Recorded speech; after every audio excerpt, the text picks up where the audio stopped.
China warned us up to a third of people would have neurological symptoms in the acute phase. And that's really dominated by stroke. It is definitely associated with COVID-19, particularly younger patients. And it is known that there are comorbidities which play a role in your risk for developing stroke, like hypertension, diabetes, obesity, also male sex, age. And many reports were coming out and at that time.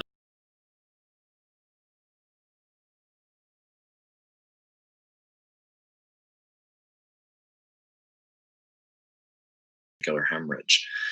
In this case, 37-year-old with right upper extremity weakness, delayed coming into the ER, probably from fear of catching COVID, and had evidence of stroke on this non-contrast CT, confirmed by diffusion-weighted imaging. But what was interesting was the CTA, which demonstrated a very unusual large clot that extended from the common carotid artery into the left internal carotid artery. And it's a very large thrombus, and that was a bit unusual for someone that age. Very large bilateral multi-territorial infarcts, in this case bilateral MCA infarcts, really large, with large amounts of thrombus bilaterally in both M1 segments, with cutoff signs bilaterally, really unusual. 8 different cases, all showing very small hemorrhages on the subcortical, juxtacortical white matter. Again, in all of these patients with COVID-19 infection presenting with mental status changes with these kinds of infarcts, some with stroke-like symptoms and others with encephalopathy. In the subacute to chronic phase, encephalopathy was the predominant clinical picture. It's a bit of a conundrum. These patients can be moving or difficult to examine. The EEGs are nonspecific, and lots of comorbidities and polypharmacy.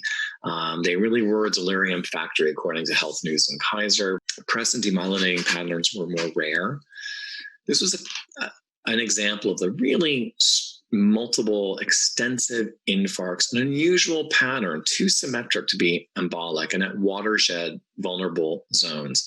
So maybe it's hypoperfusion or global endothelial dysfunction. Another example, 85-year-old with Parkinson's, initial CT, not much is going on. 12 days later, gets a consult and an MR, and there are these, again, extensive, almost mirror image infarcts that are bilateral and symmetric, involving both the cerebrum and cerebellum, and a pattern we saw quite often in COVID. Press we did see in several cases, again, symptoms variable. Pathophysiology remains controversial. Is there a cytokine-related endotheliopathy? We don't know, but we did see press not uncommonly. A more interesting pattern emerged in patients with encephalopathy having diffuse white matter damage or leukoencephalopathy. They would get these very exquisite punctate susceptibility foci microbleeds at the gray-white junction, juxtacortical white matter, and corpus callosum, genuine splenium in particular.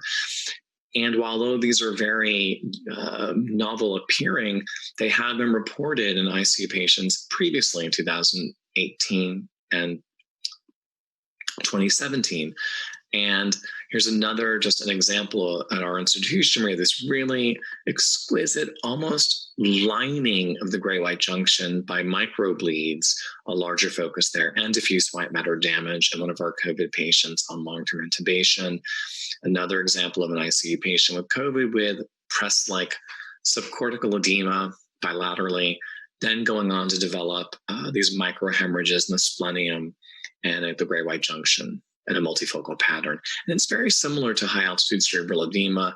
Some people are postulating a shared pathophysiologic linkage between these two. And we also had many cases of just diffuse white matter leukoencephalopathy without the microhemorrhage. In this case, sometimes very bilateral and symmetric, following the corticospinal tract into the brainstem. And this too is a known complication in patients who have been in the ICU who have an anoxic injury. You can get a delayed post-hypoxic leukoencephalopathy. It's an evolving story. In the acute phase, you will see stroke, thrombosis, hemorrhage, and large vessel occlusion.